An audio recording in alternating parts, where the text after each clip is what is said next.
বছরের প্রথম শুক্রবারে আমাদের ময়মনসিংহ শহরের ভিতরে খুব সুন্দর নিরিবিলি সবুজে ঘেরা একটা রিসর্টে ঘুরতে চলে গিয়েছিলাম। শীতের এই সুন্দর সময়ে ঘোরাঘুরি করার জন্য এই রিসর্টটা কিন্তু খুবই সুন্দর। আমাদের ময়মনসিংহ শহরের মধ্যে এই সুন্দর নিরিবিলি সবুজে ঘেরা রিসর্টটা কোথায় আছে, তার সাথে সেই রিসর্টে আমরা কিভাবে গিয়েছিলাম, রিসর্টের ঠিকানা কোথায়, সেই সাথে সরিষা ফুল ঘোরাঘুরি আরো কি করলাম, ডিটেলসে সবকিছু আজকে তোমাদের সাথে আমার ব্লগ ভিডিওটিতে শেয়ার করব। ফ্ল্যাশব্যাক। আমার এই ভিডিওটা ছিল গত শুক্রবার জানুয়ারির 2 তারিখ, মানে বছরের প্রথম শুক্রবারে ভিডিও। কয়েকদিন যাবত তো বেশ ভালো পরিমাণে ঠান্ডা পড়েছে, আর এই কনকনে শীতের ওয়েদারে কিন্তু ঘোরাঘুরি করতেও বেশ ভালো লাগে। তাই শীতের কাপড় চোপড় পরে একদম প্যাকেট হয়ে নিয়ে তারপর বছরের প্রথম শুক্রবারই আমরা ঘোরাঘুরি করতে বের হয়ে পড়লাম। আমাদের ময়মনসিংহ শহরে তো ঘোরাঘুরি করার তেমন একটা জায়গা নেই বলতে গেলে, তবে এই সুন্দর জায়গাটা কিন্তু আমাদের আগে যাওয়াও হয়েছিল না, আর যাওয়ার খুব ইচ্ছা ছিল, তাই সেদিন চলেই গিয়েছিলাম। সেদিন আমরা চলে গিয়েছিলাম ময়মনসিংহের ইস্টার্ন হেরিটেজ রিসর্টে। এইটার লোকেশনটা হচ্ছে ময়মনসিংহের ব্রহ্মপুত্র নদের নদীর ওই পারে। তাই আমরা রিক্সা করে প্রথমে চলে গিয়েছিলাম ময়মনসিংহের তালতলা ঘাটে, আর ওই দূরে ঘন কুয়াশায় নদী একদম ঢাকা ছিল। কুয়াশায় ঢাকা, তার সাথে শান্ত নিরিবিলি আমাদের ময়মনসিংহের ব্রহ্মপুত্র নদ। প্রথমে রিক্সা করে আমরা তালতলা ঘাট গিয়েছিলাম, আর সেখান থেকে ঘাটে আমাদের নৌকা করে নদী পার হতে হবে। এখন তো শীতকাল, তাই নদীতে তেমন একটা জল নেই, তবে বর্ষাকালে কিন্তু ভরপুর জল থাকে। তালতলা ঘাট থেকে আমরা নৌকা করে এরপর নদী পার হয়ে নিলাম। নদীর পাড়েও কিন্তু অনেক বেশি ঠান্ডা, আর পেছনে যে পরিমাণে কুয়াশা তা তো তোমরা দেখতেই পাচ্ছ। নৌকা পার হয়ে যাওয়ার পর এরপর আমরা সেখান থেকে অটো নিয়ে চলে গিয়েছিলাম রিসর্টে। তবে নদী পার হওয়ার সময় নৌকা ভাড়াটা আমাদের কাছে খুব বেশি লেগেছে, জনপ্রতি ছিল 50 টাকা করে। নদী পার হওয়ার পর সেখান থেকে অটো করে গেলে 20 টাকার মতো নেয়, আর যদি হেঁটে যাওয়া হয় তাহলে 10 মিনিটের মতো সময় লাগে। আমরা সেখানে অটো করে চলে গিয়েছিলাম। আর একটু আগে তোমরা যে ব্রিজটা দেখতে পেলে সেটা কিন্তু রিসর্টে ঢোকার রাস্তায় রয়েছে। সেখানে কিছু ছবি ভিডিও করে নেওয়ার পর এরপর আমরা ভেতরের দিকে চলে গিয়েছিলাম। আর এখানে জায়গাটা কিন্তু বিশাল, তার সাথে সবুজে একদম ভরপুর। জায়গাটা একদম নিরিবিলি ছিল, তার সাথে একদম পরিপাটি আর গোছানো ছিল। রিসর্টটা যেহেতু বেশ বড়, তাই সেখানে ঢোকার রাস্তাটাতে এই ইস্টার্ন হেরিটেজ রিসর্ট লেখাটা ছিল, সেখানেও ছবি তুলেছিলাম, তার সাথে তোমাদের সাথে ভিডিও শেয়ার করলাম। কয়েকদিন যাবত তো তোমাদের সাথে ছোট কয়েকটা রিলও শেয়ার করেছি সেখানে ঘুরতে যাওয়ার, তো আজকে ডিটেলস ভিডিও তোমাদের সাথে শেয়ারই করে দিচ্ছি। আমার এই ভিডিওটি কারা ময়মনসিংহ থেকে দেখছো তারা কিন্তু অবশ্যই কমেন্ট করে জানাতে পারো। রিসোর্টে ঢোকার রাস্তাটি জায়গায় খুব সুন্দর ফুল ছিল, এখানে উপরেও গোলাপি কতগুলো ফুল ছিল, সেগুলো কিন্তু খুবই সুন্দর।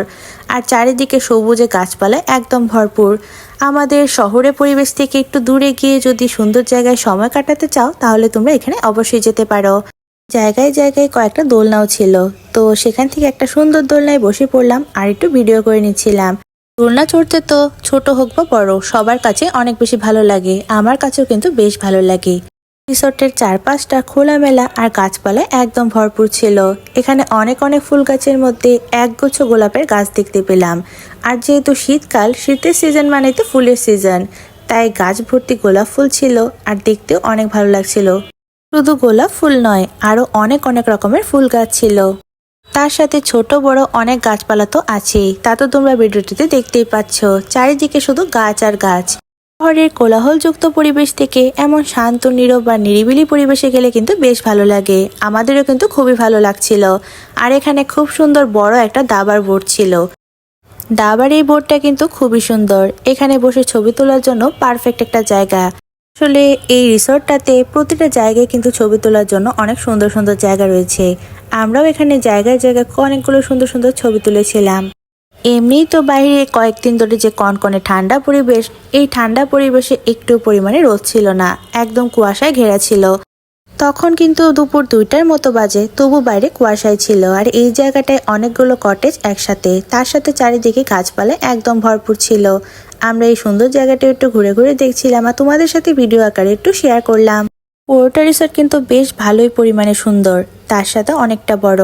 ও তোমাদের সাথে একটা জিনিস বলতে তো একদমই খেয়াল নেই, এই সুন্দর রিসর্টটাতে ঘুরতে যাওয়ার জন্য টিকিট করতে হবে জনপ্রতি 50 টাকা করে।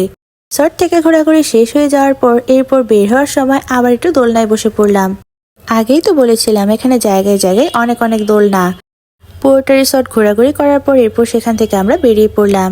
আসলে এমন সুন্দর সবুজে ঘেরা পরিবেশে থেকে আমাদের অনেক ভালো লাগছিল। রিসোর্টে যাওয়ার সময় তো আমরা অটো দিয়ে গিয়েছিলাম, আর আসার সময় ভাবলাম হেঁটেই আসা যাক। তাই ঘাট পর্যন্ত হেঁটে আসার সময় এখানে অনেকগুলো সরিষা ক্ষেত দেখতে পেলাম, তাই সেখানে চলে গিয়েছিলাম একটু ভিডিও আর ছবি তোলার জন্য। আর শীতকাল মানে তো একটা ট্রেন্ডিং জিনিস, আর সেটা হচ্ছে সরিষা ক্ষেত। সেখানে গিয়ে ছবি না তুললে তো একদমই চলবে না। এখন অনেকে হয়তো জানতে চাইবে এই সরিষা ক্ষেতটা কোথায় লোকেশন। এটার লোকেশন হচ্ছে ইস্টার হেরিটেজ রিসোর্ট থেকে আসার সময় নদীর ওই পারে অনেক অনেক সরিষা ক্ষেত রয়েছে, সেখানে একটা জায়গা। তবে সরিষা ফুলগুলো কিন্তু তেমন একটা বড় হয়েছিল না, যতটুকু ছিল হলুদে ঘেরা ছিল আর দেখতেও অনেক সুন্দর লাগছিল। আসার সময় তো আমরা হেঁটেই এসেছিলাম, আর এই জায়গাটা কিন্তু পুরোপুরি গ্রাম্য পরিবেশ ছিল। চারিদিকে নানা রকমের ক্ষেত, তার সাথে সবজি বাগান, সেই সাথে মাটির ঘর, টিনের ঘর, সবকিছু মিলে একটা সুন্দর গ্রাম্য পরিবেশ। সেখান থেকে ঘোরাঘুরি শেষ হয়ে যাওয়ার পর এরপর আমরা খাওয়া দাওয়া করতে চলে গিয়েছিলাম। খাওয়া দাওয়া করার জন্য আমরা কোথায় গিয়েছিলাম, কি খেয়েছিলাম, সেটা নিয়ে তোমাদের সাথে আলাদা একটা ব্লগ ভিডিও শেয়ার করব। পুরোটা ভিডিও আজকেই শেয়ার করতে গেলে ভিডিওটা কিন্তু অনেক বেশি বড় হয়ে যাবে।